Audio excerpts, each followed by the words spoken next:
The clatter of the iron wheels was a language Clara May O'Hara had learned by heart over the past 6 days. It was a rhythm of exile and exodus, a relentless catechism of asterisk leaving asterisk, which had now, blessedly, begun to slow its frantic pace. The harsh, rhythmic beat softened into a weary groan, a long, metallic sigh that seemed to echo the exhaustion deep in her own bones. Outside the grime-streaked window, the familiar greens and gentle hills of the east had long since bled away, replaced by a brutal, beautiful emptiness that stretched to the curve of the earth. The sky was no longer a soft, forgiving blue, but a vast, piercing azure, under which the land lay baked and broken into shades of ochre, rust, and burnt sienna. This was the West. This was Dust Creek. This was her future. Clara clutched the handle of her worn leather valise, the knuckles of her right hand showing white. It was her only possession of any real value, a relic from her father, its sides scuffed and its corners softened with age. Inside, packed with a ruthless economy, was her entire world: 2 spare chemises, a bar of lye soap wrapped in cloth, her mother's sewing kit, a dog-eared copy of Jane Eyre *, and the heavy woolen shawl her aunt had grudgingly given her as a parting gift. Everything else she wore. The dress was her own creation, stitched by candlelight in the cramped attic room that had been her home for the past decade. She had saved for months to buy the fabric, a simple, sturdy calico in a shade of cornflower blue that she hoped was cheerful without being frivolous. She'd sewn it with tiny, meticulous stitches, the kind her mother had taught her, a silent testament to her respectability and diligence. It was modest, with a high collar and long sleeves, designed to convey a quiet competence. Yet, as she smoothed the fabric over her lap for the 100th time, it felt like a costume, a fragile suit of armor for a battle she wasn't sure how to fight. Tucked into the small pocket hidden in the seam of her bodice was the most important item of all: the letter. Its crisp folds were beginning to soften from her constant, anxious touch. She didn't need to read the words. They were seared into her memory. Miss O'Hara. It began, the handwriting bold and assertive. Your reply to my advertisement was satisfactory. Your temperament, as described by the Reverend, appears suitable. I am a man of property and standing in the community of Dust Creek. I require a wife to manage my household and, in time, provide an heir. I am not a man for poetry or sentiment. This is a practical arrangement, and I expect you to view it as such. Your passage has been arranged. I shall meet you at the station on the afternoon of the 4th of May. Yours, Mr. Preston Hale. Practical. The word was a stone she had clung to throughout the journey. This wasn't about love. It was about survival. Love was a luxury, a ghost of a life that had vanished one fever-racked winter along with her parents. What followed was a decade of servitude disguised as charity in her aunt's home, a life of hushed footsteps, downcast eyes, and the constant, suffocating knowledge that she was a burden. At 24, she was a spinster, an orphan with no dowry and no prospects. Mr. Hale's advertisement in the Matrimonial Times had not been a romantic proposition. It had been a lifeline. The train gave a final, shuddering jolt and hissed to a stop. A plume of steam and cinder-laced smoke momentarily obscured the view. Then, as it cleared, she saw it. Dust Creek. It wasn't so much a town as a scar upon the landscape. A single, wide, unpaved street was flanked by a collection of raw timber buildings, their false fronts leaning against the relentless sun. There was no green, no hint of a garden or a shade tree, only the omnipresent red dust. It coated the rooftops, clung to the sides of the buildings, and swirled in lazy eddies with every gust of the hot, dry wind. The station platform was a simple affair of weathered wooden planks, already populated by a handful of figures who had turned to watch the iron horse arrive. Clara's heart began a frantic, panicked rhythm against her ribs. Hope and fear waged a silent, vicious war within her. The hope was a fragile, desperate thing for a home of her own, for a life where her worth was measured by more than the work her hands could do for others, for a quiet corner of the world where she could simply be. The fear was a cold, heavy dread. Fear of the unknown man who awaited her. Fear of this harsh, unforgiving land. And the deepest fear of all that she would be found wanting.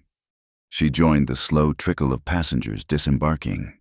The air hit her not as a breath, but as a physical force. It was hot, gritty, and carried the smells of dust, sun-baked wood, and something else, a rough, masculine scent of livestock and sweat. The men on the platform were not like the men back east. They were leaner, harder. Their faces were tanned to the color of old leather, etched with lines squinting against the sun. They wore dusty boots, durable trousers, and wide-brimmed hats pulled low. Their eyes, when they flickered over her, were direct and assessing. She felt their gazes like a physical touch, and a hot flush of shame crept up her neck. She knew what they saw, a mail-order bride, a woman for hire. One of the desperate, plain, or soiled women who had to sell themselves into marriage because no man at home would have them. The thought was a bitter pill. She held her chin a little higher, forcing her shoulders back. She was not soiled. She was an orphan, a survivor. This was a respectable arrangement, sanctioned by letters and the word of a reverend. It was a business transaction. But the shame lingered, a sour taste in her mouth. She stepped onto the platform, her boots making a hollow sound on the planks. The sun was a merciless white eye in the vast sky, and she instinctively raised a hand to shield her face. She scanned the small crowd, her heart thumping a nervous Morse code against her ribs. She was looking for a man who matched the description in his letters, a man of standing. She imagined someone stout, perhaps in his late 30s, dressed in a respectable suit, his face serious but not unkind. Her eyes swept past rough-looking cowboys, a weary-looking family with a passel of dusty children, and an old prospector who spat a stream of tobacco juice perilously close to the hem of her dress. No one stepped forward. No one met her searching gaze with a look of recognition. For a terrifying moment, she thought he wasn't there. The fear that had been a cold knot in her stomach began to twist into icy panic. Had he changed his mind? Was this some cruel joke to be abandoned here, 1,000 miles from anything she knew, with less than $2 to her name? The possibility was too horrifying to contemplate. She took a steadying breath, the dusty air scratching at the back of her throat. No, he said he would be here. Mr. Hale was a practical man. He would not waste the cost of her ticket. Her gaze continued its circuit of the platform, past the impassive faces and curious stares. She felt a profound and crushing loneliness, the kind that comes from being utterly anonymous in a crowd. She was a ghost, a piece of human cargo waiting to be claimed. In that moment, she was not Clara May O'Hara, a woman who loved the poetry of Keats and the taste of wild blackberries, a woman who could coax a dying rosebush back to life. She was merely the bride, an abstract concept, a solution to a domestic problem. The wind picked up, whipping a fine red powder into the air and tugging at the pins in her carefully coiled hair. It plastered her skirts against her legs and carried the lonely, mournful sound of the train's whistle as it prepared to continue its journey westward, leaving her behind. The sound was a final severing of her ties to the past. The train was her last link to everything familiar, and it was about to disappear over the horizon, leaving her stranded on this splintered platform, under this enormous, indifferent sky. Her carefully constructed composure began to fray. A single, treacherous thought broke through her defenses, asterisk. What have I done, asterisk? She forced it down, locking it away in the same mental chest where she kept the grief for her parents and the ache of her lost childhood. This was not the time for doubt. This was the time for fortitude. She was the daughter of a stonemason who had built his life with calloused hands and a strong back. She had that same strength in her blood. She smoothed her blue dress one last time, took a deep breath that was more dust than air, and prepared to face the man who held her future in his hands, unaware that the past she thought she had left behind was standing just a few feet away, hidden in plain sight. Her new life in Dust Creek was about to begin, not with the welcome she had prayed for, but with a rejection that would shatter her world before it had even been built.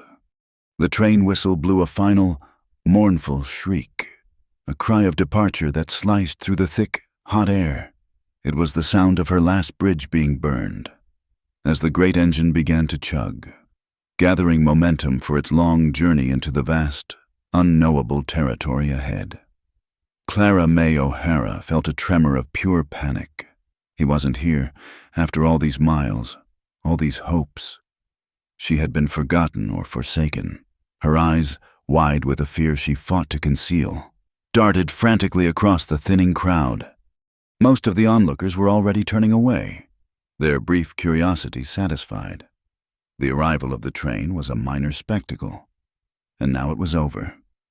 They were drifting back toward the dusty main street, back to the saloon, the general store, the ordinary rhythms of their lives.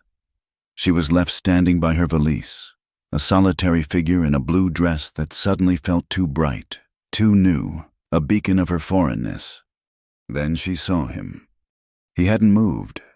He was standing partially in the shade of the station's meager overhang, a tall, imposing figure whose stillness set him apart from the rest.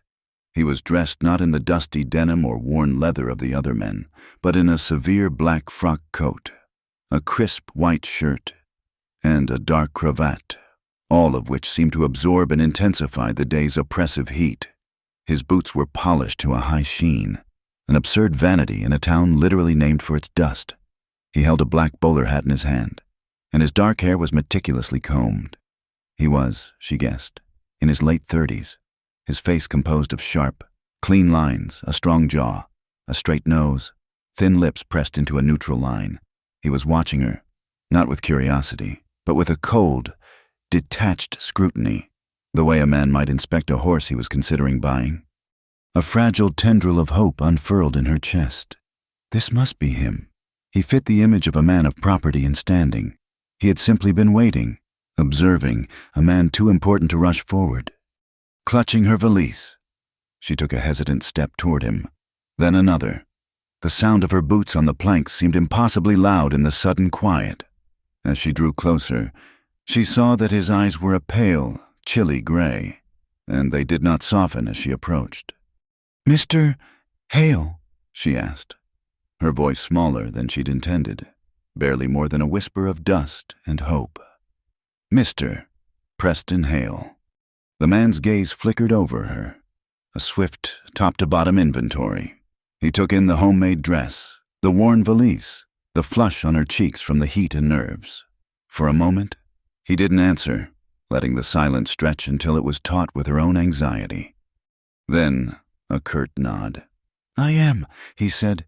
His voice was as starched and severe as his collar. He made no move to take her bag, nor to offer his hand. There was no smile of welcome, no word of greeting after her long journey.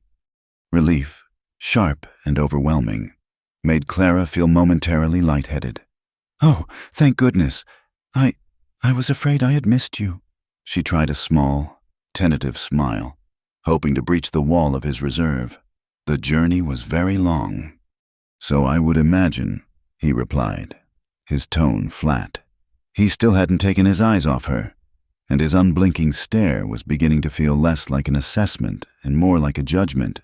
He seemed to be searching for something, some flaw or discrepancy. A sudden gust of wind, hotter than the last, swept across the platform. It tore a few strands of hair from her carefully pinned bun and whipped them across her face. Instinctively, she reached up to tuck them back, turning her head slightly as she did so. The high collar of her dress, which she always wore buttoned to the top, gasped for a fraction of a second. It was all the time it took. The sun, angling in from the west, caught the side of her neck. It illuminated a patch of skin just below her jawline, a place that never tanned, a place that was different. It was a spill of unnaturally smooth, pale tissue, puckered like fine silk that had been held too close to a flame, a permanent reminder of a terrified 4-year-old girl, the smell of smoke and the searing heat of a falling beam. She saw the change in his eyes before he could mask it. It was a flicker, barely perceptible, but it was there, a flash of utter revulsion. His gray eyes, already cold, turned to chips of ice. His thin lips tightened, and he took a small, involuntary step backward, as if she had suddenly manifested a contagious disease.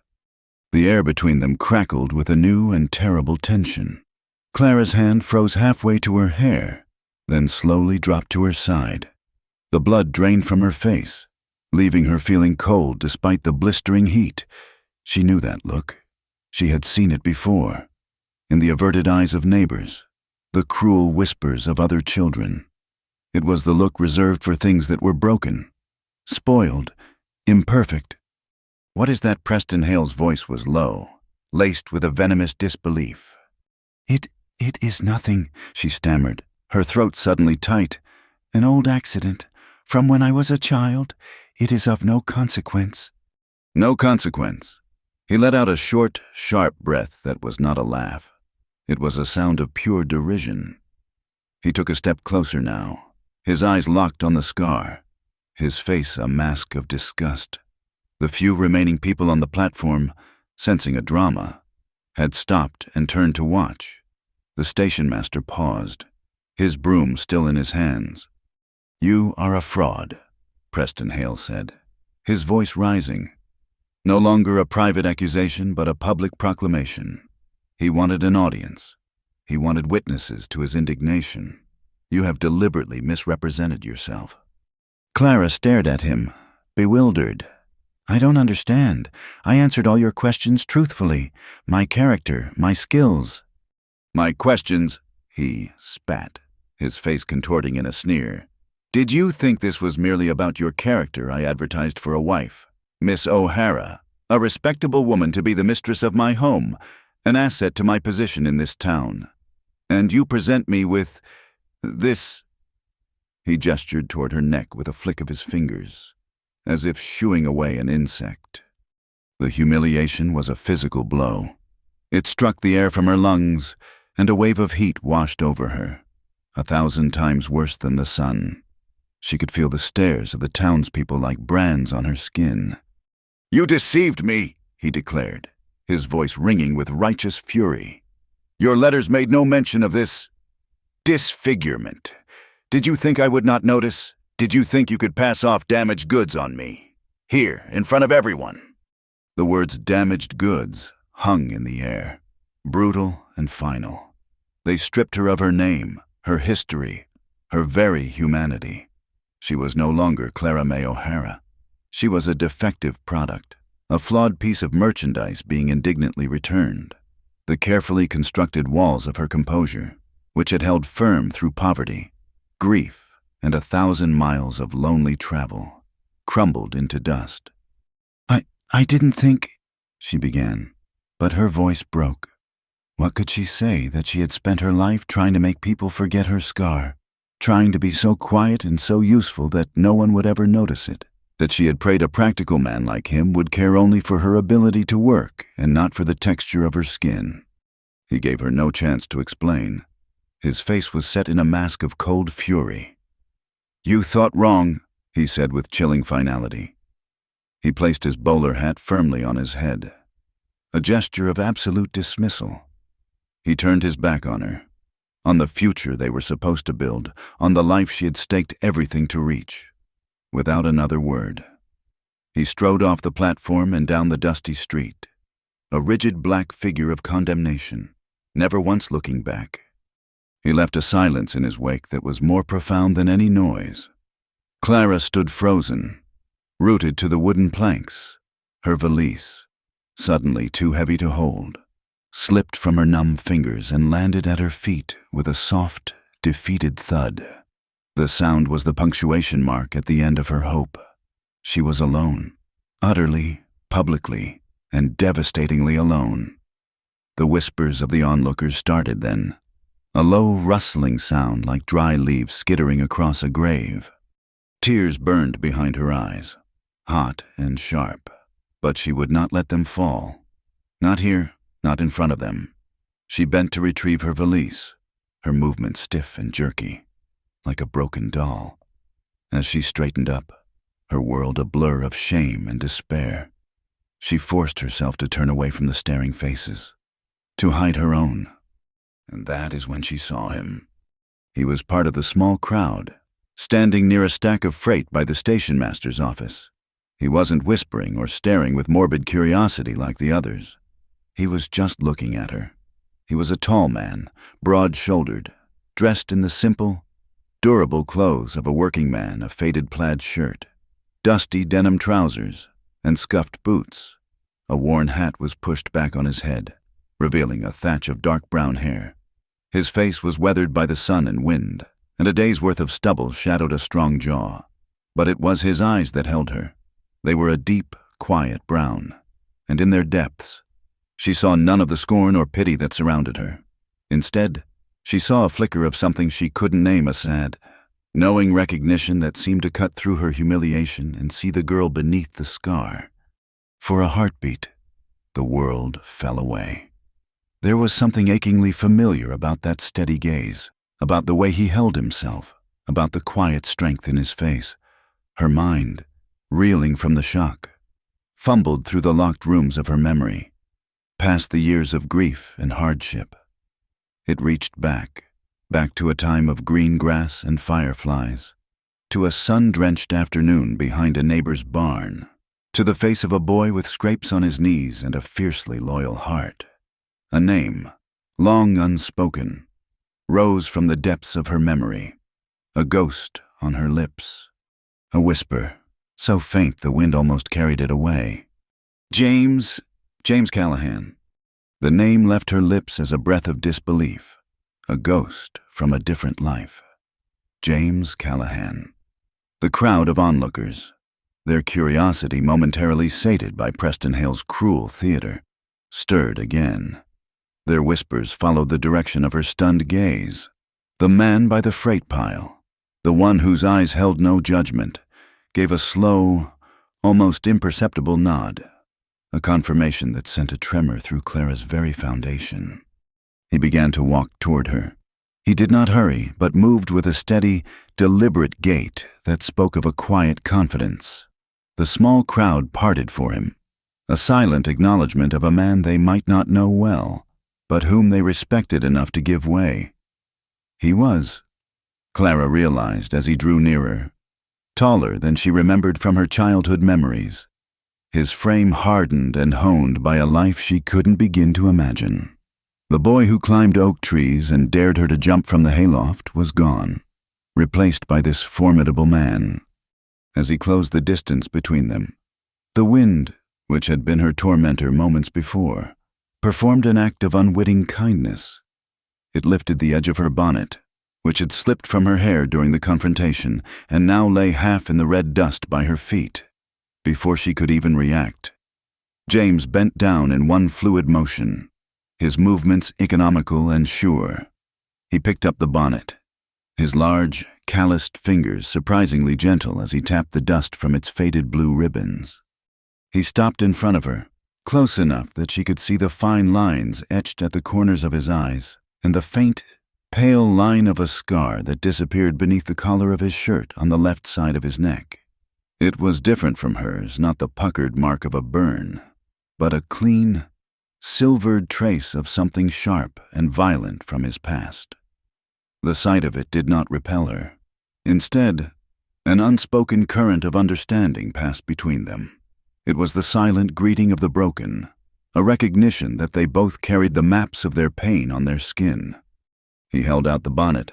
His eyes did not linger on her own scar, nor did they hold the glossy sheen of pity she so dreaded.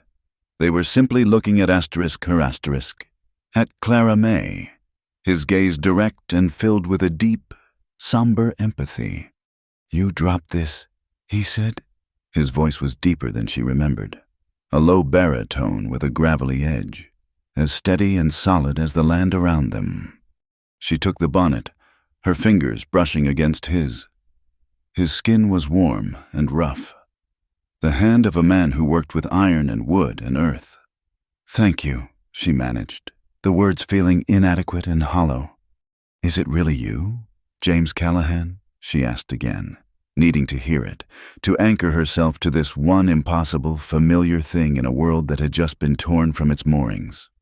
"It's me, Clara May," he confirmed, and the sound of her full name, spoken with such quiet certainty, was both a shock and a balm. Preston Hale had called her Miss O'Hara, a stranger, a transaction. The townspeople saw the bride, a spectacle. This man saw Clara May, the girl he once knew. "I recognized you the moment you stepped off that train."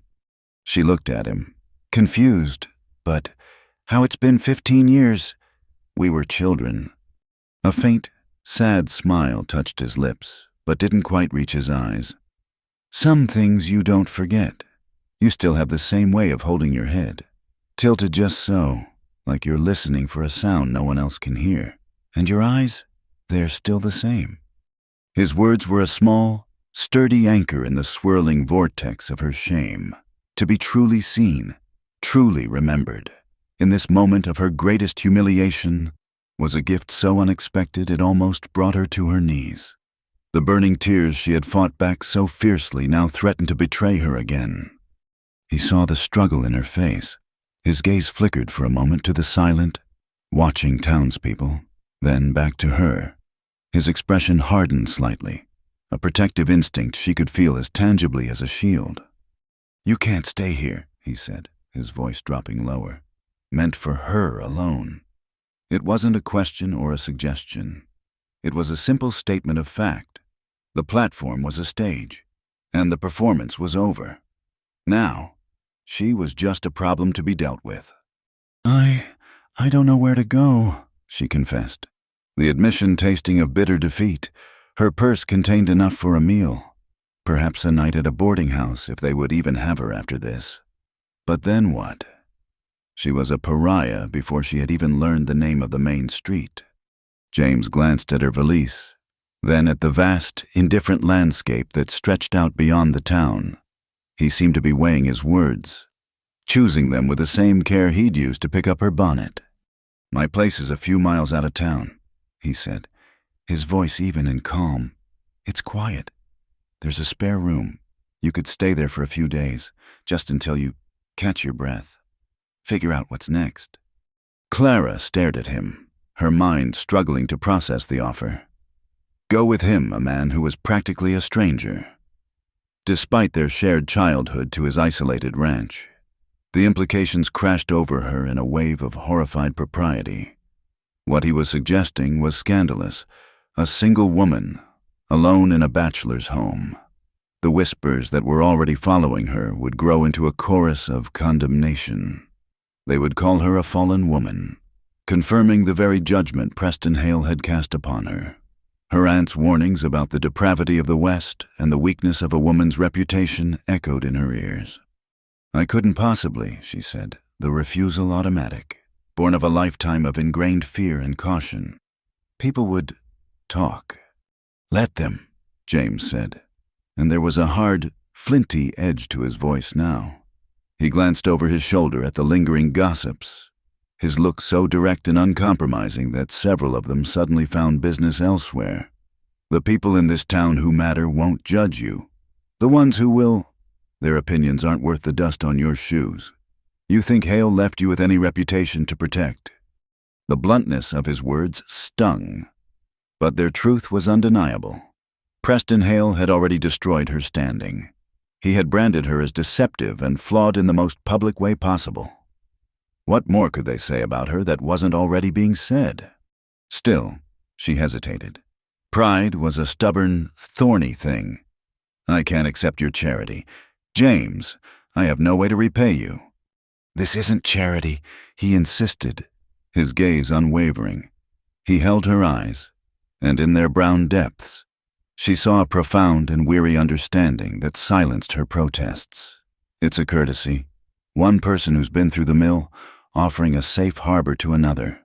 There are no strings here. Clara May. No expectations. It's a roof and a meal and some time to think. That's all. She searched his face, looking for any sign of guile, of pity, of unspoken intent. She found none. She saw only a quiet sincerity and a strength that seemed to emanate from him, a stillness in the heart of her chaos. He wasn't offering to solve her problems. He wasn't trying to be her savior. He was offering her the one thing she desperately needed and had no way of finding on her own, a moment of peace, a place to stop running. What was her alternative to walk into that town, into the face of their stares and whispers, and beg for a room to try and find work when her name was already synonymous with scandal? The prospect was more terrifying than the risk James presented. Here was a hand offered in kindness, perhaps the only one that would be. It was a choice between a definite and soul-crushing humiliation and a dangerous, uncertain hope. Her life had been a series of closed doors since her parents' death. Every choice had been made for her, every path dictated by necessity and the grudging goodwill of others. This was the first real choice she had made for herself to answer Mr. Hale's advertisement, and it had led to this disaster. Now, another choice stood before her: to trust this ghost from her past, this man with his own visible scars and quiet eyes, or to trust the cruel, uncaring world she had just been thrown into. She looked from James's steady face to the dusty, hostile street, and then back again. The fear was still there, a cold knot of dread in her stomach, but beneath it, something else was stirring, a tiny, flickering ember of defiance. She had survived a fire. She had survived grief and poverty and a decade of being made to feel invisible. She would survive this, and she would not do it by begging for scraps of mercy from the people who had just watched her fall. Slowly, deliberately, she gave a single, firm nod. "All right, James," she said, her voice barely audible but clear. "I will accept your offer. Thank you." A flicker of relief crossed his features, so subtle she might have missed it. He gave a curt nod in return. The matter settled. "My wagon is over here," he said, turning and gesturing with his head. "Let me take your bag." He reached for her valise, and this time she let him take it. As his hand closed around the worn leather handle, a silent transfer of burdens took place on that desolate platform. Clara May O'Hara watched as James Callahan, the boy she had once saved from a barn fire, turned and began to lead her away from the wreckage of the life she had expected, and toward a future she could not possibly imagine. The wagon ride from Dust Creek was a journey into silence. The hostile whispers of the town faded behind them, replaced by the rhythmic clop of the horses' hooves, the squeak of the wagon wheels, and the vast, sighing whisper of the wind moving through sparse grasses. Clara sat rigidly on the hard wooden seat, her hands clutching her valise on her lap, a silent statue of shock and trepidation. James handled the reins with an easy, practiced competence, his gaze fixed on the horizon. He did not speak, and for that, Clara was profoundly grateful. Words would have been an intrusion, a demand she could not meet. The silence he offered was a space for the frantic, screaming thoughts in her own mind to slowly exhaust themselves. They traveled for what felt like an hour, moving away from the single dusty road and onto a less traveled track that wound its way through low, rolling hills dotted with sagebrush and skeletal-looking junipers. The land was harsh, but as the afternoon sun softened and slanted, casting long shadows, a severe kind of beauty emerged. The sky was an impossible, endless dome of fading blue and deepening violet, and the air, free from the town's dust, smelled clean and wild, of earth and herbs. At last, James turned the horses toward a shallow dip in the land, where a small cluster of cottonwood trees stood as a testament to a hidden source of water. Tucked beside them was his homestead. It was not a grand ranch, but a simple, sturdy collection of buildings that seemed to have grown from the earth itself. A long, low cabin built of thick, dark logs sat facing the east, its stone chimney breathing a faint wisp of smoke. A solid-looking barn stood a short distance away, next to a corral where two horses watched their approach with flicking ears. To one side of the cabin was a separate, open-sided structure that housed a blacksmith's forge, the great anvil standing like a solemn altar. The entire place spoke of solitude, hard work, and a fierce, unyielding self-sufficiency. It was a fortress against the world. James brought the wagon to a halt near the cabin's porch. "We're here," he said quietly. He helped her down, his hand firm and impersonal at her elbow, and then carried her valise inside. The interior of the cabin was one large room with a sleeping loft above. It was Spartan, masculine, and yet impeccably clean. A massive stone fireplace dominated one wall, the furniture a sturdy table, two chairs, a rough-hewn bookshelf was clearly handmade. A simple cot was tucked into one corner, while a ladder led up to the loft. There were no curtains on the two small windows, only wooden shutters that could be closed against the night or a storm. It was a house, but it was not yet a home. It was a shelter, a place of function, devoid of any softening touch. "The loft is yours," he said, gesturing with his head. "It's private. I'll take the cot down here. The well is out back. I'll start on some supper." He seemed suddenly awkward, a man unaccustomed to having another person, especially a woman, in his space. He retreated to the fireplace, moving with the relief of someone returning to a familiar task, leaving her to acclimate. The next few days passed in a slow, healing rhythm. The first morning, Clara woke to the smell of wood smoke and brewing coffee, and for a disoriented moment, she did not know where she was. Then the memory of the station platform crashed down upon her, and she lay frozen, the shame of physical weight on her chest. But the sounds from below were peaceful, the soft crackle of the fire, the quiet scrape of a knife on a cutting board, the distant nicker of a horse. There was no judgment in these sounds. There was only the simple, honest business of a new day beginning. Hesitantly, she made her way down the ladder. James was at the hearth, frying bacon. He glanced up and gave her a brief nod. "Morning," he said. "Coffee's on." And that was all. There was no mention of yesterday, no awkward questions about what she planned to do. He treated her presence not as an intrusion or a problem, but as a simple fact. After the raw exposure of the platform, his quiet acceptance was the most profound kindness she had ever known. Slowly, cautiously, Clara began to breathe again. She had spent a decade as a dependent, her every action dictated by the needs of her aunt's family. Here, in this quiet cabin, she found a different kind of purpose, one she chose for herself. She began by sweeping the floor, the simple, repetitive motion a soothing balm to her frayed nerves. She washed the few dishes from their supper and breakfast, taking satisfaction in the neat, clean stack.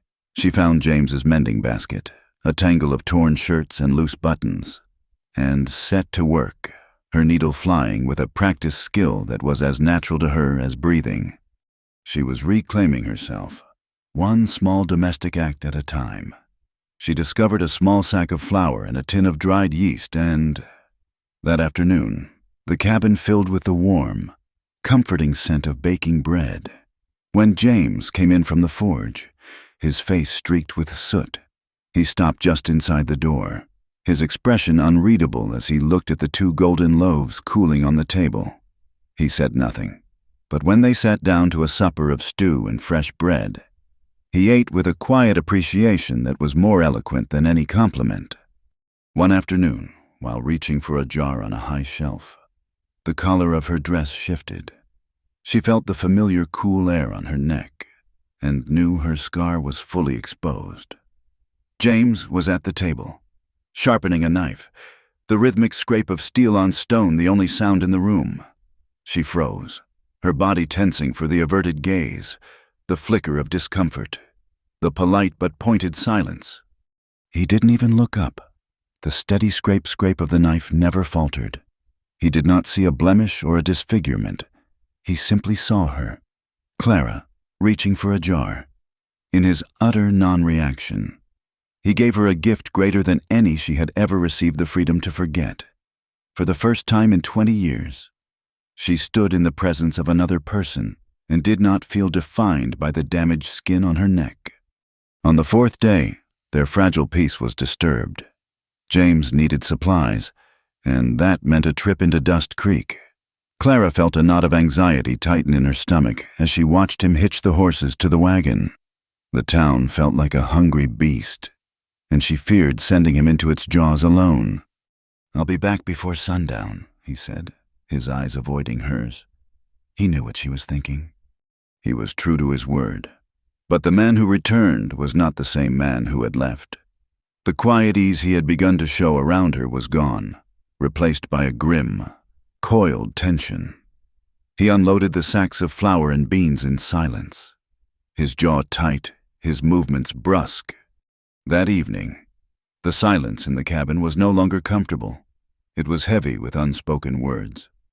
Clara knew he had heard something in town, something that had resurrected the grim-faced man from the station platform. She could not let it lie between them. "James," she said softly, after they had finished their supper. "What is it? What happened in town?" He stared into the fire, his broad shoulders slumped. "It's nothing. Just talk." "What kind of talk?" she pressed gently. "Please, I'd rather know than imagine." He let out a long, weary breath. He finally turned to look at her, his brown eyes dark with a sorrowful anger that was not directed at her. "They're having a fine time with our story," he said, his voice low and rough. "You're the abandoned bride with the ruined face, and you've run off to live in sin with the broken-down soldier who hides from the world." The words were uglier than she had imagined. Asterisk ruined face, broken-down soldier. The town had taken their separate pains and woven them into a single, sordid narrative. They were a pair of freaks, outcasts who had found each other. The shame she had begun to push away came rushing back, hot and suffocating. Seeing the look on her face, James's expression softened. "It doesn't matter what they say. Clara May, it's just noise." "But it's not just noise, is it?" she whispered, her voice trembling.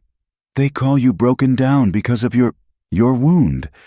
She gestured vaguely toward his neck. He was quiet for a long moment, tracing a pattern on the wooden table with his finger. The firelight cast dancing shadows across his rugged face. "The scar on my neck is the least of it," he said, his voice barely a murmur. "That was from a piece of shrapnel at Antietam. It's the wounds you can't see that do the most damage." He finally lifted his gaze from the fire to meet hers, and in his eyes, she saw a depth of pain that mirrored her own. "I wasn't always like this," he said. "Hiding out here, after the war, I couldn't settle. I drifted for years, saw a lot of country. But the ghosts, they travel with you. So I decided to stop running. I met a woman in Missouri. Her name was Eleanor. She had a smile that could make wildflowers grow in the winter." His voice grew thick with memory. "We got married, had a son, Daniel. He was barely a year old. I bought this piece of land, started building this cabin. I thought I'd finally outrun the ghosts. Thought I'd found a place to be quiet, a place to heal." He paused, and the silence was filled with the crackling of the fire and the weight of an unbearable loss. Then the fever came through. Diphtheria. It took them both in less than a week. I buried my wife and son under those cottonwood trees. That was 3 years ago. The town calls me a recluse. They're not wrong. I haven't had much use for the world since. The simple, unadorned horror of his story settled over Clara, a shroud of shared sorrow. She didn't offer empty platitudes or words of comfort. She knew how useless they were. Instead, she reached across the small space between them and laid her hand on his forearm. It was a small, hesitant gesture, the first time she had initiated any physical contact. He looked down at her hand, then back up at her face. He saw the understanding in her eyes, the reflection of his own grief. "I'm sorry, James," she said, her voice thick with unshed tears for him. "For his Eleanor. For his little boy. I know what it is to lose everything. The fever took my parents, too, and the fire, the one that gave me this." She touched her own scar without flinching. "It took our home. It took everything but me. I spent the next 10 years living in a silence just as deep as yours. Only mine was in a crowded house where I never belonged." For the first time, they were not just two people sharing a space.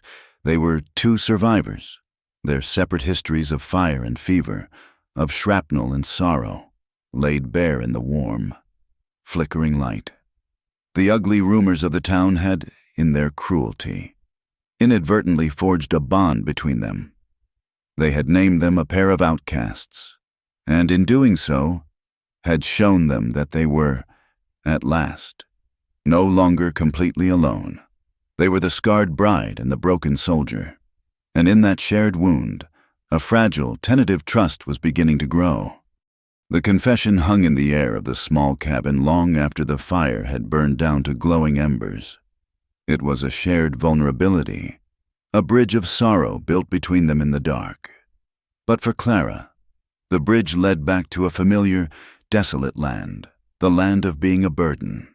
As she lay in the loft, wrapped in a coarse wool blanket, sleep was an impossible distance away. James's words, and the cruel rumors that had prompted them, echoed in her mind. Asterisk, ruined face, broken down soldier. They had been twisted into a grotesque pair, a town cautionary tale. It was one thing for her to bear the scorn of strangers. She had been doing that in quieter ways her entire life. But to see James, a man who had already suffered the loss of a wife, a child, and a piece of his own body in the war, now saddled with her disgrace, it was an unbearable weight. He had offered her a harbor, and she had brought the storm right to his door. His quiet, solitary life, the fragile peace he had built for himself in this wilderness, was being poisoned because of her.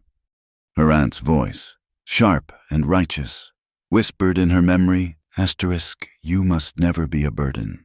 Clara May. An orphan must be twice as useful and half as visible." She had failed. She was more visible now than she had ever been, and her usefulness was repaid with public shame for her benefactor. The decision took root in the dark, cold hours before dawn. It was a painful, thorny thing, but it felt like the only honorable choice she had. She had accepted his kindness, his shelter. She had allowed herself a few days of peace to catch her breath. But she could not stay. She could not be the anchor that dragged him further down into the town's contempt. To love someone, even in the quiet, unspoken way she was beginning to feel for James, was to want what was best for them, and what was best for him was for her to disappear. She rose before the first hint of light, her movements as silent as a moth's. The cabin was filled with the soft, steady sound of James's breathing from the cot below. She dressed in the dark, her fingers fumbling with the buttons of her blue calico dress. She packed her few belongings back into the worn valise, folding her spare chemise with a heavy heart. Each item felt like a stone, weighing her down with the finality of her departure. Her last act was to write a note, using a small piece of brown paper from a sack of flour and the stub of a pencil she found on the mantelpiece. She wrote by the faint, silvery light of the moon coming through the window. Asterisk James, asterisk, asterisk. There are no words to thank you. You gave me shelter when the world turned its back. You looked at me and saw a person, not a flaw. I will carry the memory of that kindness for the rest of my days. I cannot repay you by bringing more trouble to your door. The talk in the town will not stop as long as I am here. You have known enough sorrow. You deserve a life of peace. Please do not worry for me. You have given me back my strength. I will find my way. Asterisk yours in gratitude. Asterisk Clara May O'Hara. She left the note on the table where he would see it, propped against the salt crock.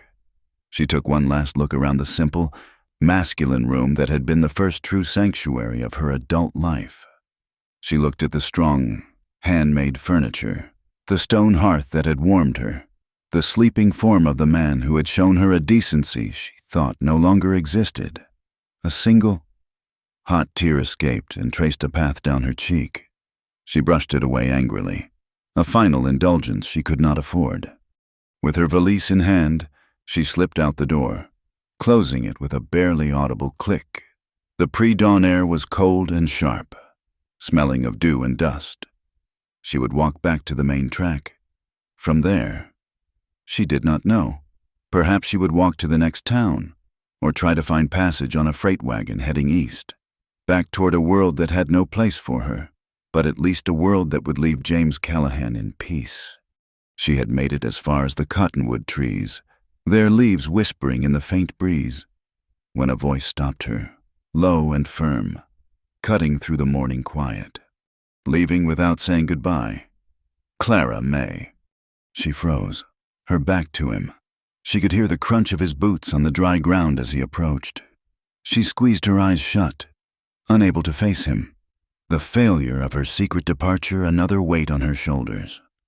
"I left a note," she said, her voice tight. I saw it. He was standing just behind her now. She could feel his presence, a solid warmth in the cool air. It was a very polite note, but it doesn't answer my question. She turned slowly. James stood there, his shirt untucked, his hair disheveled from sleep, but his eyes were wide awake, and they were filled not with anger, but with a deep, penetrating disappointment that was far worse. "I have to go, James," she said, her voice pleading. "Don't you see I am a blight on you. They call you names. They mock you because of me. You've built a quiet life here. I won't be the one to destroy it." "You think my life is so fragile?" he asked, his voice deceptively soft. "You think the whispers of a few small-minded people in town can destroy it? The war couldn't destroy me. Losing my family, it broke me. But it didn't destroy me. You think a little gossip is going to finish the job?" "It's not just gossip," she insisted, her voice rising with desperation. "It's my fault. I came here, and I brought this on you. I should never have accepted your help." "So you're running," he stated, not as a question, but as a fact, just like Hale ran from you at the station, just like I ran from the world after Eleanor and Daniel died. You think running solves anything? It doesn't. It just changes the scenery. The thing you're running from, you pack it up and take it with you." He took a step closer, his gaze intense. "Look at me. Clara, look at what they say about me. A broken-down soldier, a recluse. Do you think I don't know that I've let them say it for 3 years because it was easier than facing them? It was easier to hide. Is that what you want to spend the rest of your life hiding your face? Hiding from what people might say?" His words struck a painful chord of truth. That was exactly what she had done. She had hidden behind her high collars, behind her downcast eyes, behind a wall of quiet servitude. "I'm doing this for you," she whispered, the argument feeling weak and hollow even to her own ears. And then, his voice, though still quiet, filled with a power that seemed to shake the very ground she stood on. "No," he said, his eyes blazing. "Don't you dare make your choices for me. Don't you take that away from me. I have lost almost everything I've ever had a right to choose. I will not have you choose this for me." He jabbed a thumb toward his own chest. "My life, my reputation, such as it is, my home, these are mine, and I choose who I share them with. Let me choose my own life. Clara May." The force of his declaration left her speechless. No one had ever spoken to her with such raw, possessive conviction. He was not protecting her. He was claiming his own right to stand by her. He was refusing to be seen as a victim of her circumstance. He saw the conflict, the fear, the dawning hope in her eyes. His expression softened. "I'm not saying it will be easy," he said, his voice returning to its steady calm. "But hiding out here, letting them whisper and win, that's no way to live. Not for me, and not for you." He paused, then played his final card. "Get your bonnet," he said. "We're going into town." The suggestion was so audacious, so terrifying, that she could only stare at him. "What? No. James, we can't. We will." He took another step, closing the space between them. He reached out and, for the first time, took her hand. His fingers were strong and warm, engulfing hers completely. "We are going to go to the general store. We need coffee and sugar.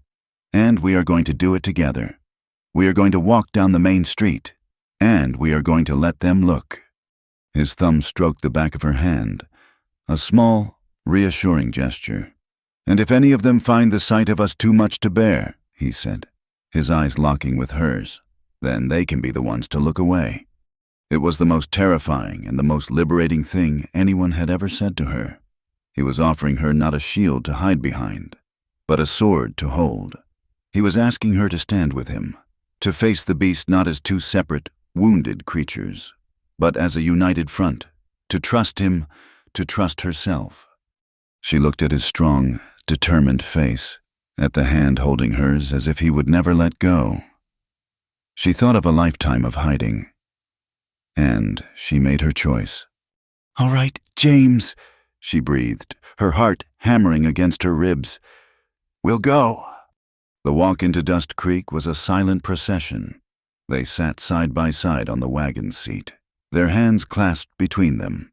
It was a simple, profound act of solidarity.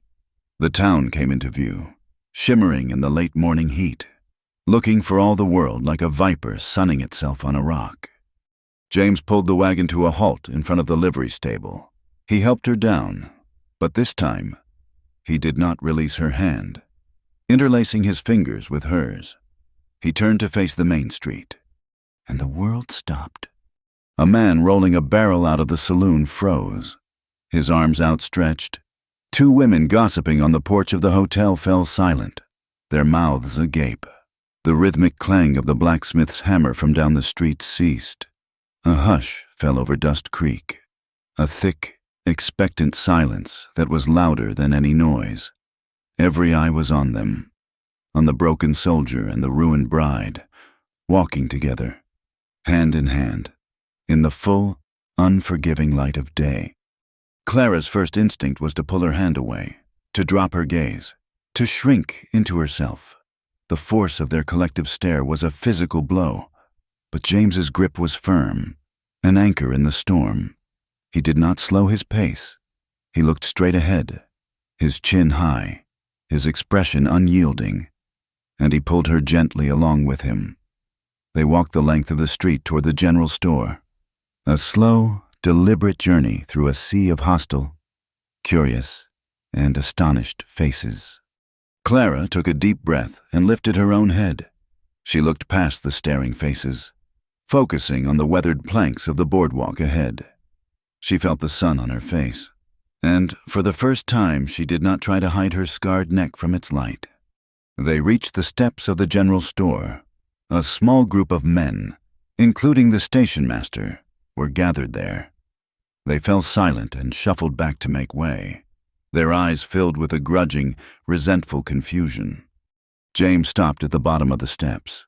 He turned, not just to the men in front of him, but to the entire street, to the faces in the windows and doorways.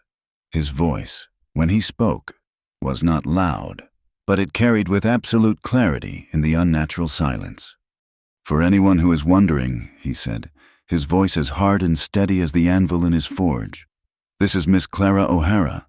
She is my guest, and she is not hiding her face."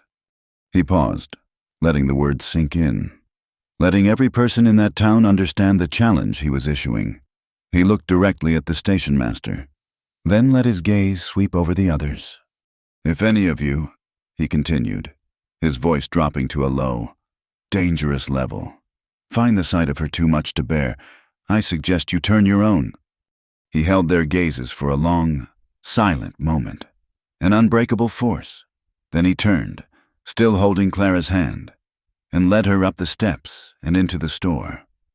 The silence they left behind was absolute. The town of Dust Creek had been confronted, its petty cruelty held up for examination, and it was left stunned and speechless. In that moment, Clara May O'Hara finally understood. The mail-order bride who had expected a stranger had been abandoned on a dusty platform, but in his place, she had found her childhood friend, the boy she once knew. Now the man who had just stood before the entire world and declared, without shame or apology, that she was worthy of being seen.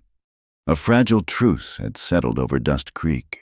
In the 2 weeks that followed their defiant walk, the town's open hostility toward Clara and James had curdled into a sullen, watchful curiosity. The whispers did not cease, but they were no longer aimed at their faces like stones. Instead, they followed in their wake, a rustling undercurrent of speculation. People still stared, but the raw scorn had been replaced by a grudging, resentful acknowledgement. The broken soldier and his scarred bride were no longer just a scandal. They were a mystery. They had refused to be ashamed, and in doing so, had robbed the town of its power over them. For Clara, these trips to town were still an ordeal, but they were no longer terrifying. Walking beside James, his presence a solid and unwavering shield, she found she could hold her head a little higher. She learned to meet the stares with a quiet neutrality, her gaze calm and direct. She was discovering a strength she never knew she possessed, a resilience forged in the fire of public opinion and tempered by the steady, quiet acceptance of one good man. They had created a small, fortified island of two in a sea of judgment, and on that island, something fragile and beautiful was beginning to take root. They had ridden into town on a Saturday, the main street bustling with more activity than usual. Ranchers and their families had come in for supplies, and the air was thick with the sounds of commerce, conversation, and the clatter of wagons. James had business with the blacksmith about a new plowshare, and Clara needed thread from the general store. They moved through the crowds with a practiced unity, a silent, orbiting pair that people now made a point of giving a wide berth. Clara was just stepping out of the mercantile, a small parcel wrapped in brown paper clutched in her hand, when a voice, slick with a familiar venom, cut through the noise of the street. "Well, well, look what the wind blew in. I had heard you'd taken up with the local charity case, but I must confess, the reality is even more pathetic than the rumor." Clara froze, her blood turning to ice. She didn't need to see the face to know the voice. Preston Hale stood by a hitching post, leaning against it with a feigned casualness that did nothing to hide the coiled fury in his posture. He looked worse for wear. His fine black coat was coated in a layer of dust. His face was unshaven, and his pale eyes burned with a bitter, resentful fire. The arrogance was still there, but it was now curdled by failure. James emerged from the blacksmith shop a moment later, wiping his hands on a rag. He saw Hale, saw the look on Clara's face, and in an instant, the calm, steady man she knew was replaced by something else. He did not look angry. He looked still, his entire body radiating a dangerous, contained energy, like the dead quiet in the air before a lightning strike. He moved to her side, his presence a silent wall between her and the man who had tried to ruin her. Hale let out a short, ugly laugh. "Touching. The cripple comes to protect the stray. Tell me, Callahan, is this what the great Union Army has been reduced to, scavenging the cast-offs of better men?" James said nothing. His eyes were fixed on Hale, his expression unreadable. He made no move, no gesture of aggression. He simply stood, a silent rebuke. Hale's sneer widened. He had come to town spoiling for a fight, a public release for the humiliation of a land deal gone sour, a swindle that had cost him a significant sum. He had been cheated and made a fool of, and his wounded pride demanded a victim. Seeing Clara and James, this pair of outcasts who had dared to find solace in each other, was a balm to his festering ego. Here was someone he could hurt, someone he could put back in their proper, lowly place. He pushed himself off the post and took a slow, deliberate step toward them. The people on the boardwalk began to stop and watch, sensing a confrontation far more volatile than the last. "I am talking to you, woman," Hale said, his voice dropping to a loud, carrying whisper that was intended for every listening ear. He ignored James completely, focusing his venom on Clara. "To think, you were once to be my property, ordered and paid for, and now you've willingly settled for this." He flicked his gaze over James with theatrical contempt.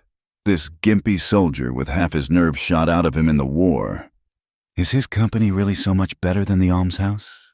The insult was a physical thing, hanging in the air like smoke, asterisk gimpy soldier.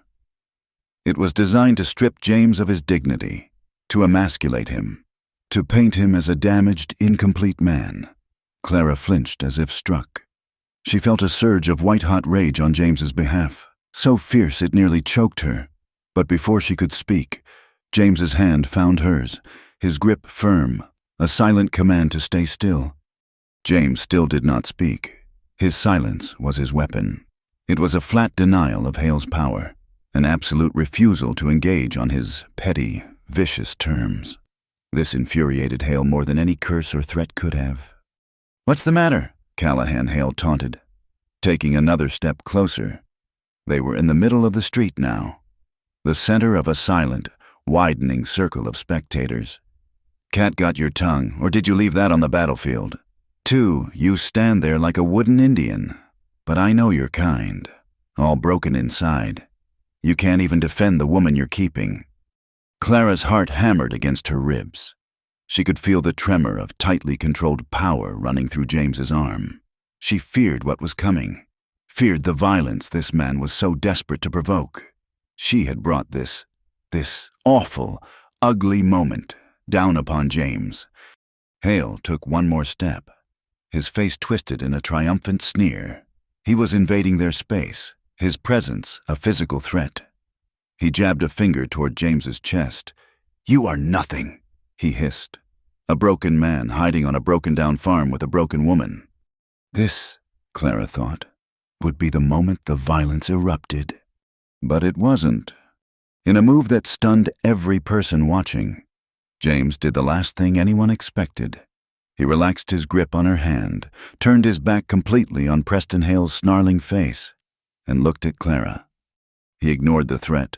He ignored the insult. He ignored the entire world. And in that charged, volatile moment, he made her his entire focus. The noisy, hostile street fell away. The circle of staring faces disappeared. There was only James, his brown eyes full of a fierce, protective tenderness that took her breath away. "Don't listen to him," he said, his voice low and steady, meant only for her. "His words have no power here. None of them do." And then he lifted his hand and gently, so gently, cupped her jaw. His calloused thumb stroked her cheek. Her breath hitched in her throat. He looked at her, his gaze unwavering. And in his eyes, she saw not pity for her scar, but a love for the survivor who bore it. He was seeing all of her, all the broken pieces, all the painful history, and he was not turning away. With Preston Hale standing behind him, sputtering in impotent rage, and with the entire town of Dust Creek as his witness, James Callahan leaned in. He did not kiss her lips. He lowered his head and pressed a soft, warm, reverent kiss directly onto the puckered, silken skin of her scar. It was not a kiss of passion, but of consecration. It was a public anointing. It was a declaration more powerful than any punch, more eloquent than any speech. It said to her, and to the world, asterisk, this is not a flaw. This is not something to be hidden. This is a part of her, a testament to her strength. And I cherish it. I cherish her. For Clara, the world narrowed to that single point of contact. The warmth of his lips on her skin was a healing balm, a quiet absolution that soothed a wound far deeper than the one left by the fire. In that single, breathtaking instant, 20 years of shame dissolved into nothing. He had not ignored her scar. He had honored it. He had not hidden her away. He had claimed her. All of her, in the full light of day. The collective gasp from the crowd was audible. This was an act of intimacy so profound, so unexpected. It shocked them far more than a fist fight would have. Preston Hale, completely dismissed and publicly nullified, finally snapped, his face contorted with pure, murderous rage. To be so thoroughly ignored was the ultimate insult. With a choked cry of fury, he lunged, his right arm swinging wildly, aimed at the back of James's head. James must have sensed the movement, a soldier's instinct. He released Clara, pushing her gently back a step to safety, and turned, not with the frantic haste of a surprised man, but with a fluid, deadly economy of motion. He didn't even have time to raise his fists in a proper guard. Hale's punch was clumsy, fueled by rage rather than skill. James moved his head an inch to the side, letting the blow sail past his ear. And then he answered. It wasn't a brawl. It wasn't a fight. It was a conclusion. James's right hand shot out, not in a wild swing, but in a short, straight, perfectly timed line. His knuckles connected with Hale's jaw with a sickening crack that echoed in the dead silence of the street. There was no second punch. None was needed. Preston Hale's eyes rolled back in his head. His body went limp, folding in on itself like a puppet with its strings cut. He crumpled to the ground and lay still in the red dust, a heap of fine clothes and shattered pride. Silence. Absolute, profound, and stunned silence. The entire town had held its breath, and now it forgot to breathe out. James stood over the fallen man for a single heartbeat, his chest rising and falling. He was not breathing heavily. He did not look triumphant. He looked weary, as if he had just performed a distasteful but necessary chore.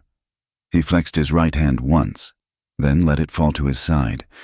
Then, ignoring the body in the dust, ignoring the 100 pairs of staring eyes, he turned back to Clara.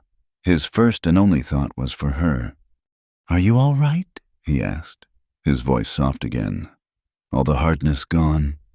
She could only nod, her throat too tight for words. Her eyes shining with tears she didn't even try to hold back. Without another look at the crowd, James took her hand again. "Let's go home," he said, and he led her away, their clasped hands a testament to the battle they had just won. They left Preston Hale to wake up to his own humiliation, and they left the town of Dust Creek to grapple with the stunning truth of what they had just witnessed, that the truest strength was not in the fist that could strike a blow, but in the tenderness that could heal a scar. The ride back to the homestead was a passage through a dream. The world outside the wagon seemed muted and distant, the setting sun painting the raw landscape in strokes of bruised purple and soft gold. Clara was intensely aware of James beside her, of the warmth from his arm not quite touching hers, of the strength in the hands that held the reins. The memory of his kiss, the gentle, validating pressure on her scar, was a searing brand on her soul, a moment that had redrawn the map of her entire life. But as the adrenaline of the confrontation faded, a colder, more insidious emotion began to creep in. Fear. It was a different kind of fear from the one she had felt on the station platform. This was not a fear for herself, but for him. That night, sleep was impossible. Lying in the loft, she stared into the darkness, the day's events replaying in her mind not as a victory, but as a terrifying warning. She had seen more than James the protector, James the childhood friend. When he had turned to face Hale, she had seen James the soldier. It was in the chilling stillness of his body, the lethal efficiency of his single punch, the cold, dispassionate weariness in his eyes as he stood over his fallen opponent. It was a part of him that he had come to this desolate corner of the world to bury, and she had been the one to force his hand, to make him dig it up. Preston Hale was a vain, cruel man, but he was just one man. How many others were there like him? How many other men would see James's quiet life with her as a challenge, a provocation? Her presence, she realized with a sickening certainty, had turned his sanctuary into a battlefield. He had come here seeking peace after the horrors of war and the devastation of loss. And she, the woman he had so gallantly defended, was a magnet for conflict. She was the wound that would never stop attracting flies. Her love for him, a feeling that had been a tentative, fragile seed, had burst into full, aching bloom with the touch of his lips on her skin, and it was this love that now told her she had to go. The first time she had tried to leave, it had been an act of pride, an attempt to spare herself the label of a burden. This time, it was an act of protection. She would not, could not, be the reason the ghosts he had run so far to escape finally caught up with him. She could not bear to watch the quiet, gentle man who baked bread and mended harnesses be slowly eroded by the hard-eyed soldier she had seen emerge today. Once again, she rose in the pre-dawn chill. Her movements were heavy with a grief that felt far deeper than before. This was not an escape from shame, but an exile from hope. She packed her small valise, her hands trembling. Her gaze fell upon the new calico curtains she had sewn for the windows, a small, cheerful touch of domesticity that now seemed like a monument to a future that could never be. The note she wrote this time was shorter, the words torn from the very core of her being. James. Yesterday. You showed me what it is to be cherished. That is a gift I will never be able to repay. And it is why I must go. You came to this place to find peace. I bring you only conflict. I will not be the reason you have to keep fighting. I will not watch the world punish you for your kindness to me. To love you is to leave you in peace. Yours. Always. Clara. She placed it on the table and slipped out into the gray, misty morning. She didn't head for the main track that led to town. Her flight this time was not a logical journey, but an act of pure, heartbroken instinct. She found herself walking toward the sound of running water, toward the small, life-giving creek that wound its way through the property, her valise a leaden weight in her hand. She didn't get far. She was sitting on a flat, moss-covered rock by the water's edge, watching the current swirl around the stones. When she heard his footsteps, she didn't have to turn around. I was hoping I wouldn't have to make a habit of this. Clara May. His voice was not angry. It was filled with a profound, bone-deep weariness. She turned to see him standing a few feet away, her note crumpled in his fist. You read it? She whispered, stating the obvious. I did, he said. He walked over and sat on the rock near hers, not crowding her, but closing the distance. It's a beautiful thought, noble, and it's the most wrong-headed thing I've ever read. It's the truth, she insisted, her eyes fixed on the water. You saw what happened yesterday. Preston Hale won't be the last. My presence here, it's a challenge to men like him. It will force you to be what he prompted gently, a man who stands up for what matters to him, a man who protects his own home. He shook his head, a wry, sad smile on his lips. Clara, what you saw yesterday, that wasn't the war coming back. That wasn't some ghost I've been trying to bury. That was just a man, making a choice. It was a fight, she cried, finally looking at him, her eyes shimmering with tears. You could have been hurt. You had to resort to violence. Because of me, you deserve quiet. You deserve to never have to raise a fist again for as long as you live. No, he said, his voice firm, cutting through her distress. What I deserve is a life that means something. For 3 years after I buried Eleanor and Daniel, I had quiet, endless, soul-crushing quiet. I'd work until my back ached, eat, sleep, and do it all over again. There was no joy in it, no pain either, just numbness. I wasn't living. Clara, I was just waiting, hiding from the world, pretending that if I stayed still enough, grief wouldn't find me again. That wasn't peace. That was a prison. He leaned forward, his elbows on his knees, the crumpled note still clenched in his hand. The man you're trying to protect, he was already gone. He died out here a long time ago from loneliness. What you've done, by being here, is bring him back to life.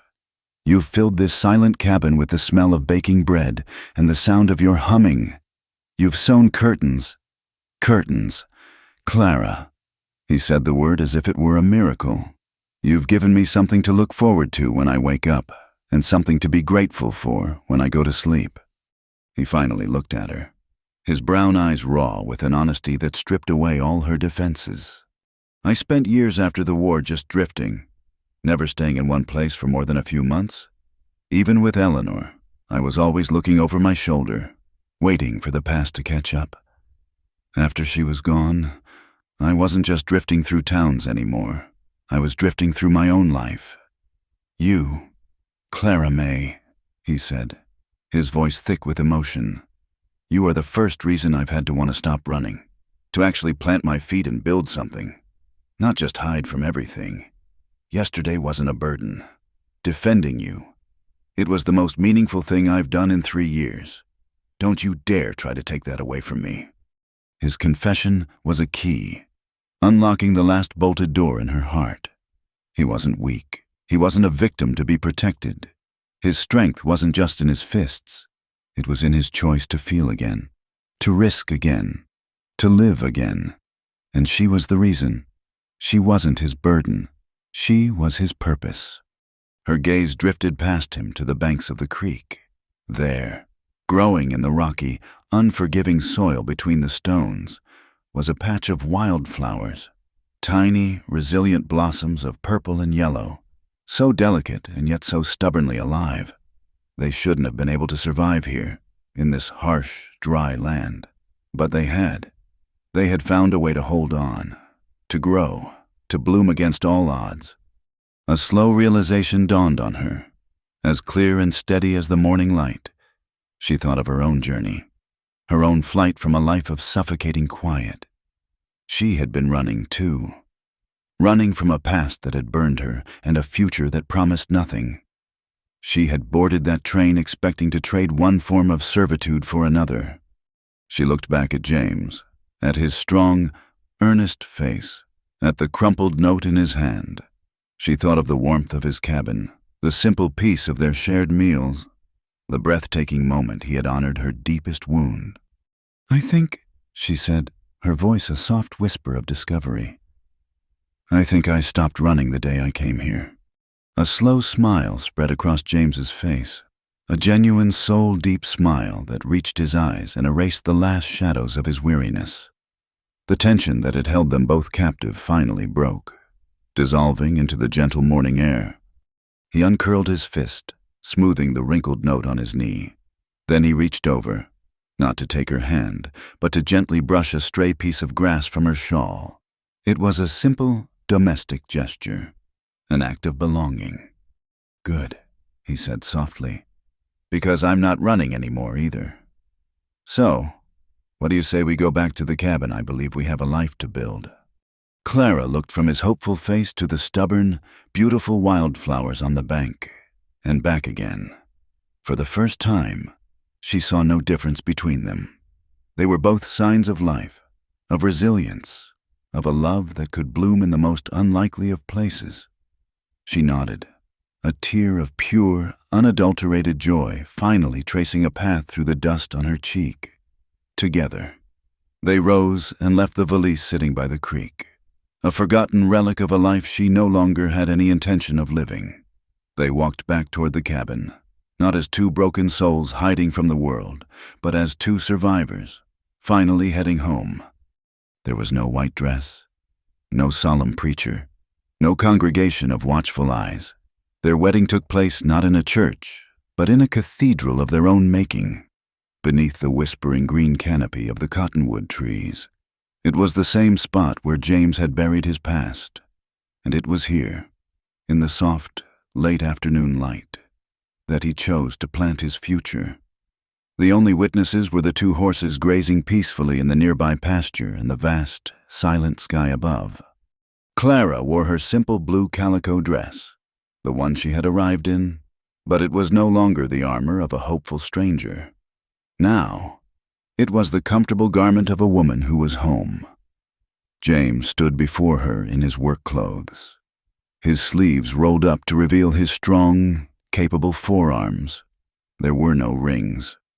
Their life of hardship had left no room for such luxuries, and their bond was not a thing that could be symbolized by a circle of gold.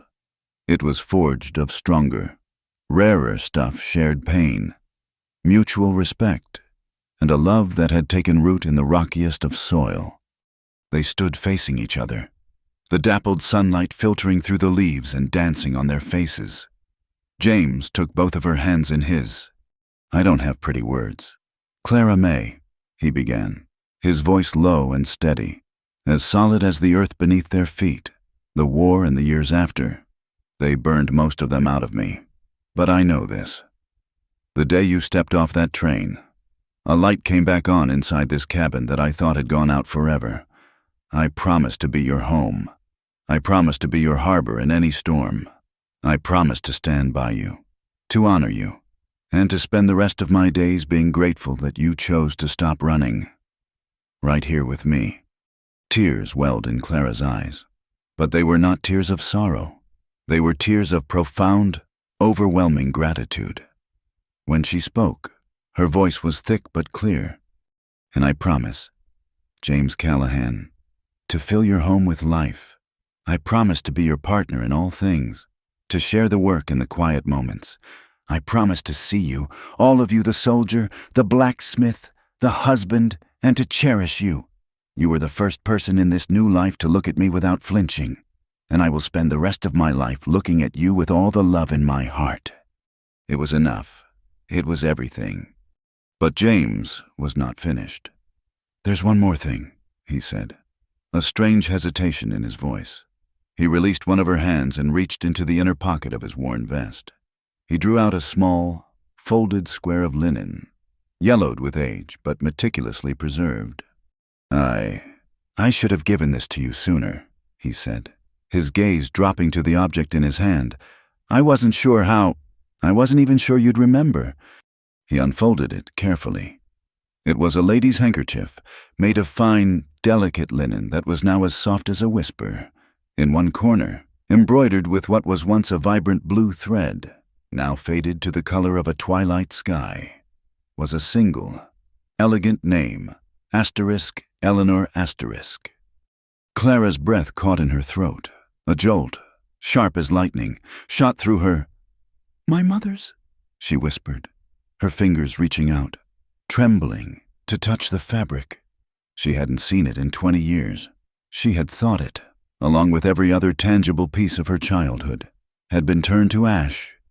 "The fire," she breathed, looking up at him, her eyes wide with a question she could barely form. "How?" James's expression was filled with a memory that was clearly painful. "I was just a boy," he said softly, 12 years old, when we saw the smoke from your place. My father and I ran to help. It was too late for the house, but the barn, the fire had just caught. I remembered you used to play in the hayloft. You had a little crate where you kept your treasures." His gaze met hers, full of an old, remembered terror. "I was so afraid you were in there. Clara May, I ran inside, yelling your name. The smoke was so thick, I couldn't see. I reached into that crate and grabbed the first thing my hand touched, and then a beam started to give way, and my father pulled me out." He looked down at the handkerchief in his palm. "This was it. This was all I got. For years, I kept it as a reminder. Of you, of that day. I thought it was all that was left." He gently placed the soft linen into her trembling hand. It was more than a piece of cloth. It was a relic. It was the missing piece of her past, the final, undeniable proof of a bond that had been forged long before either of them had understood it. He hadn't just saved her from shame at the station. He had, in his own small, terrified way, tried to save her from the fire all those years ago. He had been carrying a piece of her heart long before he ever knew he would claim it for his own. She closed her fingers around the handkerchief, clutching it to her chest. The last of her defenses, the last of her old wounds, washed away in a cleansing flood of tears. She stepped forward into his arms, burying her face in his shoulder. and he held her tightly, his hand stroking her hair. They stood there for a long time, two solitary souls finding their completion under the watchful eyes of the cottonwood trees. Their silent vows sealed not with a ring, but with the return of a memory. A final, beautiful piece of a life she thought had been lost forever. Asterisk, asterisk, asterisk. 3 summers passed, turning the raw edges of the land into a familiar, beloved landscape. The homestead, once a stark fortress against the world, was now a home. A sprawling vegetable garden, tended by Clara's patient hands, flourished by the creek. The windows of the cabin, now adorned with cheerful yellow curtains, looked out on a world that was no longer a threat, but a promise. The town of Dust Creek had changed, too, or perhaps it was simply that its perception of them had changed. The story of James's kiss and his single decisive punch had become the stuff of local legend, a tale told with a grudging respect. The whispers had died down, replaced by nods of greeting that, over time, became warmer and more genuine. Clara, the woman they had once scorned as the ruined bride, was now Mrs. Callahan, the schoolteacher. Twice a week, she would ride the wagon into town to a small, one-room building that James had helped her repair. There, she taught the children of ranchers and merchants their letters and sums. They saw not her scar, but her kindness, her patience, her quiet, unwavering strength. She was no longer an outcast. She was an indispensable part of the community's future. James remained a man of few words, but the deep, abiding quiet in him was no longer born of sorrow, but of contentment. He was known as the best horseman in the county, a man with a rare gift for taming wild spirits with a gentle hand rather than a cruel one. Men who had once mocked him as a cripple now brought him their most difficult animals, trusting his skill and his integrity. The broken-down soldier had found his peace, not in hiding from the world, but in building a life of purpose within it. One evening, they sat together on the porch James had added to the front of the cabin, watching the sunset, painting the sky in fiery strokes of orange and pink. It was a familiar ritual, a quiet time to reflect on the day. Clara was leaning her head against his shoulder, his arm wrapped securely around her. The air was cool and smelled of sage and the faint, sweet scent of the hay in the barn. "Do you remember the day I arrived?" she asked softly, her voice a near whisper. "I remember every second of it," he answered, his voice a low rumble in his chest. She was quiet for a moment. Then she said, "That day, I was the bride left behind, an unwanted thing, damaged goods." She lifted her head and looked at him, her eyes shining in the fading light. "Now, I am your wife, and the miracle of it, the thing I will thank God for every day of my life, is that I am not your wife because you don't see my scar." She reached up and gently touched the side of her neck, her fingers tracing the familiar, smooth tissue without a trace of shame.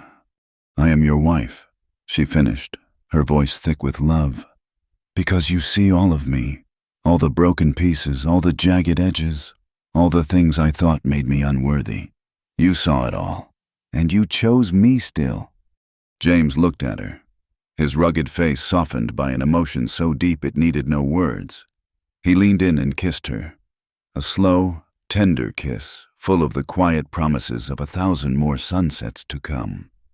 He pulled back and rested his forehead against hers.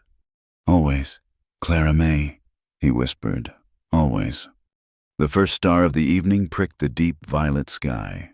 Out on the prairie, a coyote called to the rising moon. The west was still a harsh and unforgiving land. Life would still be a struggle. There would be droughts and storms, hardships and heartaches. But here, on this small patch of earth, two souls who had been set adrift had found their anchor, like the wildflowers that bloomed stubbornly by the creek.